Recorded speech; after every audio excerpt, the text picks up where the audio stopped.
Friends, ఈరోజు పైపులు వేయడం జరిగింది. చిప్పింగ్ మొన్న కొట్టినాం. ఈరోజు మొత్తం పైపులు వేయడం జరుగుతుంది. ఇగో హాల్ వేస్తున్నాం. ఇది కిచెను.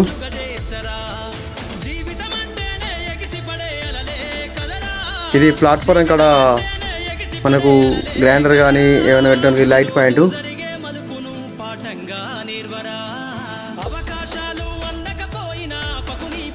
ఈ కిచెన్లో మెయిన్ బోర్డు పోతుంది. ఇక్కడ ఒక లైట్ పాయింట్. ఈ మాస్టర్ బెడ్రూమ్. ఇది ఒక లైట్ పాయింట్ మాస్టర్ బెడ్రూమ్లో. ఇక్కడ ఒక లైట్ పాయింట్ ప్లస్ ఇక్కడ మెయిన్ కంట్రోలర్ స్విచ్ బోర్డు. ఇక్కడ ఫ్రూట్ ల్యాంపు. ఫ్రెండ్స్, చిల్డ్రన్ బెడ్రూమ్లో ఈ ట్యూబ్ ప్యాంటు. ఇది చిల్డ్రన్ బెడ్రూమ్లో